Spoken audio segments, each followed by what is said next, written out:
Hola, hola, buenos días. Bueno, vamos a dar inicio a la segunda sesión de esta semana y bueno, con la materia de desórdenes orgánicos que en su momento estamos pues analizando, ¿no? De dónde parte esta materia. Para esto ustedes ya tuvieron que haber investigado dentro de la medida de lo posible, pues algunas palabras que les dejé, ¿no? Que son la normalidad, que es salud mental, todo esto con el fin de dar una revisión de gran importancia a estos aspectos porque vamos a llegar a una conclusión de por qué el hombre es un ente biopsicosocial. Nosotros nos movemos en estas esferas, por lo tanto necesitamos saber para la sociedad qué es una normalidad, qué es esto de salud mental, para quién es para la sociedad, ¿por qué se refiere tanto a una normalidad?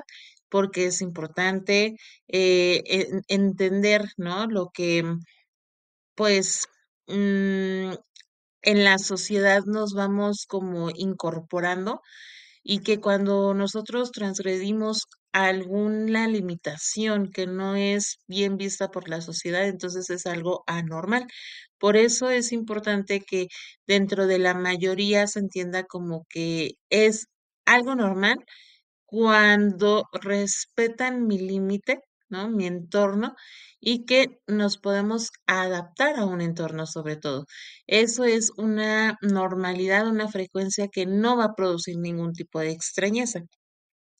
Si llevamos esto a una salud mental, entonces tendríamos que ser dentro de esa frecuencia que no produce extrañeza, pues tenemos que afrontar sí, situarnos en diferentes momentos de la vida en esta parte emocional, pero que debemos de saber reaccionar ante ello, ¿no? Es tener esta condición positiva a ser capaz de adaptarme a un ambiente, a una situación, a tener una capacidad de aprovechar lo agradable de la vida, la aceptación de la sexualidad incluso, y alguna diferencia que podemos entender entre lo normal y la salud mental es que quizá la normalidad viene a colación todo el conjunto de normas que tiene que ver con la conducta, pero que son aceptadas socialmente, ¿no?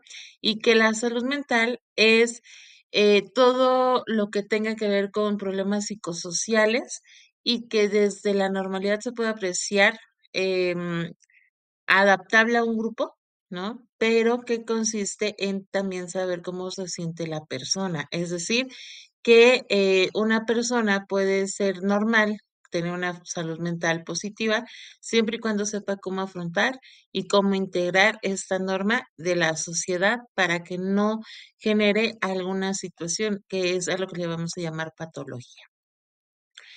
Si bien nosotros vamos a platicar ya en sesión sobre lo que es la psicopatología, por qué se define así y qué otras ramas dentro de la medicina, que en este caso sería la psiquiatría también, la psicología médica, pues tienen que ver para el entendimiento de la materia.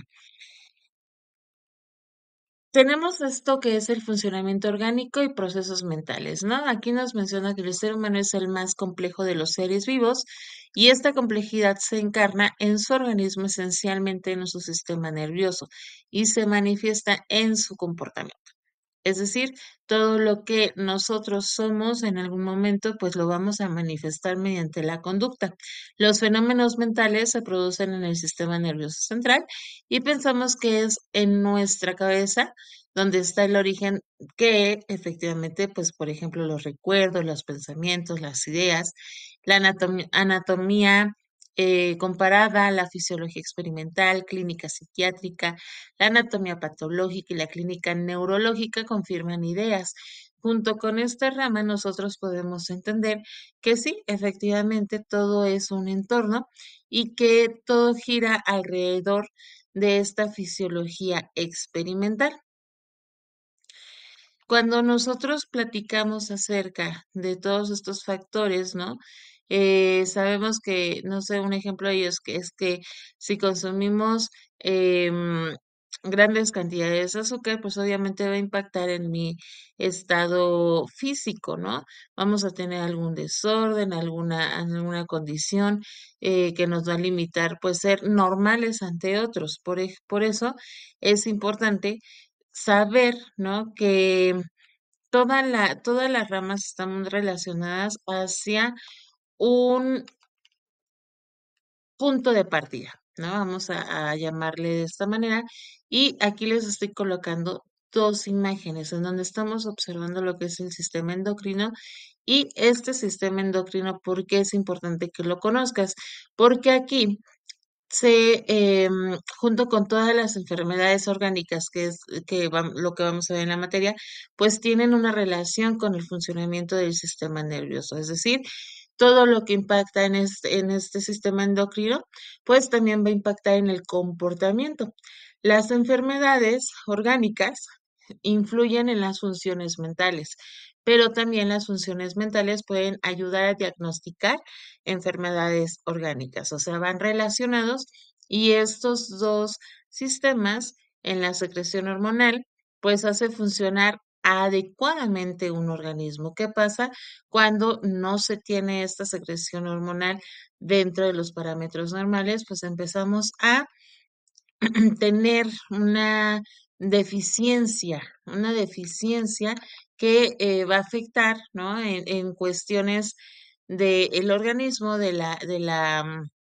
pues del crecimiento, va a haber alteraciones, perturbaciones, y esto también tiene que impactar o va a impactar en la personalidad.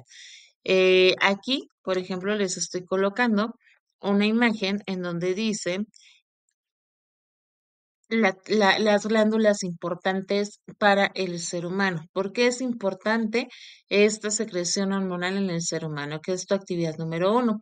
Investígame por qué es importante. O sea, ¿qué tiene que ver que el hipotálamo genera dopamina, que la glándula pineal melatonina, la hipófisis, sí, y todos estos órganos que de alguna manera generan estas glándulas, ¿no? Estas hormonas, pues porque impactan directamente en la secreción hormonal a la persona, al sistema nervioso y por qué efectivamente tienen un impacto en la personalidad.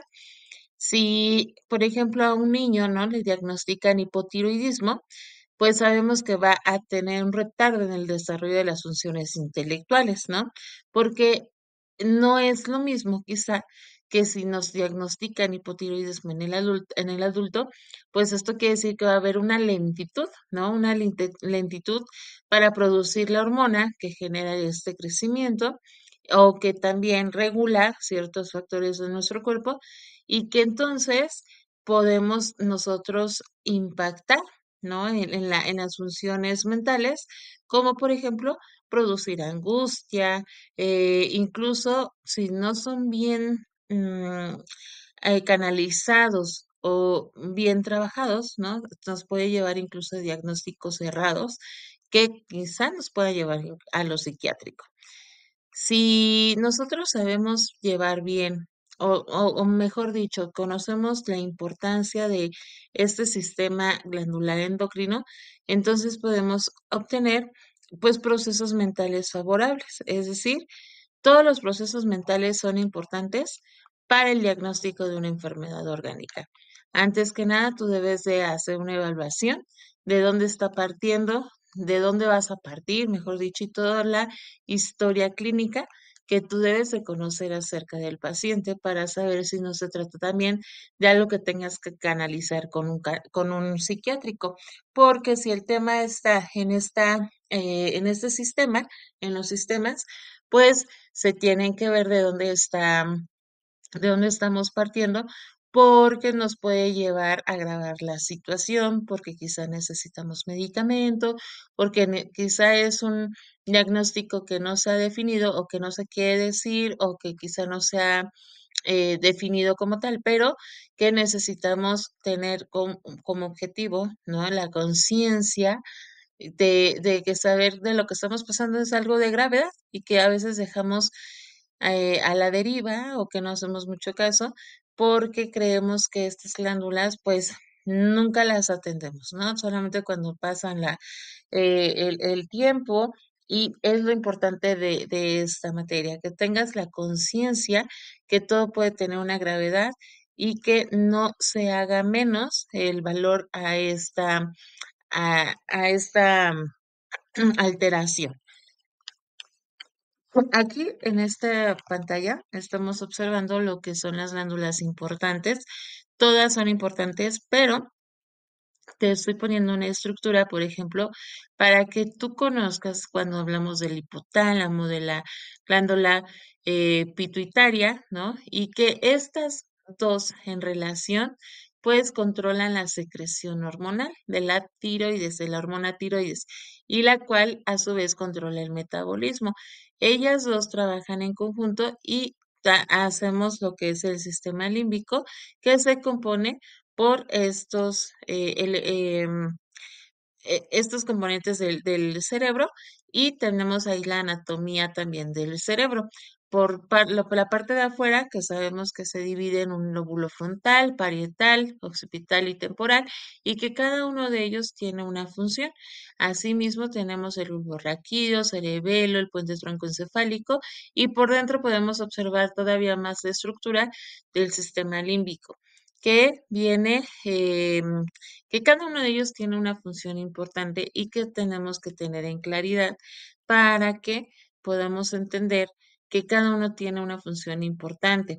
El hipotálamo, por ejemplo, es esta media entre el cerebro y el sistema endocrino, pero es aquí donde todos los sentimientos y emociones juegan un papel importante porque hablas acerca de la motivación. El sistema límbico va a controlar esa parte de la ira, o quizá no la controla, pero sí tiene que ver que se desarrolla lo que es la ira, la calma, la memoria. Corteza cerebral es el lugar donde todos pensamos, planeamos, hablamos, escribimos, recordamos, evaluamos, etcétera. Y el cerebro se divide en este lóbulo frontal que va a planear, va a predecir, a juzgar, va a tener movimientos complejos. El temporal es todo lo que está relacionado con todo lo que tiene que ver con el aprendizaje, con la memoria, con la audición. Si se dan cuenta, está del lado pues de los extremos, donde tenemos el oído. El lóbulo, el lóbulo parietal son aquellos encargados de tener la imagen corporal, la percepción espacial, todo el tacto.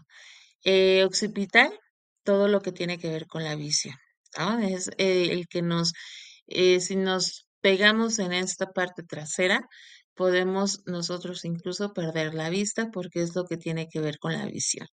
Tenemos el hemisferio izquierdo que tiene que ver con toda la lingüística, lo numérico, el pensamiento analítico, y el hemisferio derecho que habla o nos ayuda a tener todas estas habilidades espaciales complejas, la percepción de patrones y aspectos de ejecución, tanto lo artístico, incluso con lo musical. Una vez nosotros teniendo esta, pues, panorama general de cómo funciona este cerebro, te estoy comentando que tenemos entonces un enfoque psicomático de la medicina. Psicosomático nos vamos a referir a que según, ¿no? Pues es un investigador psicólogo, perdón, Grinker, ¿no? Que nos menciona que la medicina psicosomática es un enfoque que engloba la totalidad de los procesos integrados entre los sistemas somático, psíquico, social y cultural. Así entonces vamos a saber que todo lo relacionado con lo psicógeno son acontecimientos, son dificultades ambientales que van a desempeñar un papel importante en la génesis del trastorno. Somos seres holísticos, o sea, nos componemos de diferentes maneras, pero que también tenemos nosotros eh, un fin, ¿no? Un fin al que siempre durante toda la historia nos hemos desarrollado como, pues, personas biopsicosociales. Y en este todo, pues me vamos a llamar un funcionamiento holístico. Esto quiere decir que entonces tenemos nosotros, pues bastante, em, un sinfín, ¿no? De constituciones que de alguna manera tenemos bajo la Organización Mundial de la Salud una definición, ¿no? Que al hombre psicosocial, biopsicosocial, es aquel, bajo la OMS, perdón, es el estado de completo bienestar físico, bien mental y social, y no tan solo la ausencia de enfermedad o afección. Esto, dicho por la OMS, pues entonces nos vamos a definir como un ente biopsicosocial. Y esto se debe de decir o de dividir en qué quiere decir cada palabra, ¿no? Cada palabra se refiere al ente, todo lo que existe puede existir. Bio significa la vida, ¿no? Psico significa alma, mente o actividad mental. Y social perteneciente o relativo a una compañía o sociedad o a los socios o compañeros aliados o confederados. Esto quiere decir que nosotros nos movemos en estas cuatro esferas. Somos alguien que existe, que tiene vida, que tiene alma, mente, ¿no? Y que aparte pertenecemos a una sociedad. El hombre es un ente, ¿no? Contextualizado porque existe. Su componente bio se refiere que es un organismo vivo que pertenece a la naturaleza. Su componente psico se refiere a que que además de ser un organismo vivo, tiene mente, lo que le permite estar consciente de su existencia. El hombre es un ente social porque recibe influencias favorables y desfavorables como resultado de la interacción con la sociedad. Es decir, que estamos constituidas por semejantes a él. Lo rodean, ¿no? Nos rodeamos de personas semejantes a nosotros y con el medio ambiente físico también en el cual lleva a cabo su vida. Por lo tanto, se establecen interrelaciones complejas de los seres humanos con los seres humanos de su entorno, dando como resultado que el hombre es un elemento más de la comunidad social y de un ecosistema. Esto permite enmarcar en la salud como la correcta aptitud para dar respuestas armónicas que sean acordes y ajustadas a los estímulos del ambiente físico y la comunidad y que garanticen una vida activa, creadora y una progenie viable, lo que conlleve al hombre a manifestarse en el óptimo de su capacidad.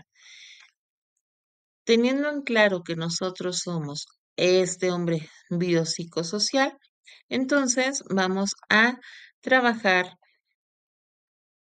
esta actividad también. ¿Qué vamos a realizar? Vamos a empezar a realizar lo que son las encefalopatías y sus tipos. Investígalo, nada más defínelo y busca todos los tipos de encefalopatías que existen bajo, pues, ¿no? La psicología en este caso, o la psiquiatría también te puedes apoyar, de hecho les van a aparecer. Y una vez que nosotros tengamos esta definición, pues vamos a empezar a ver, no cada uno de ellos, pero sí es importante que sepamos de dónde nacen, de cómo se dan, porque pueden ser desde los prenatales y bueno, ahí vienen varias clasificaciones. Uno de ellos, por ejemplo, vamos a hablar sobre síndrome de Down, ¿no? Por cómo es que en esta parte pues orgánica, ¿no? Que estamos, desórdenes orgánicos que estamos tratando, cómo es que nace, está interesante, entonces vamos poco a poco.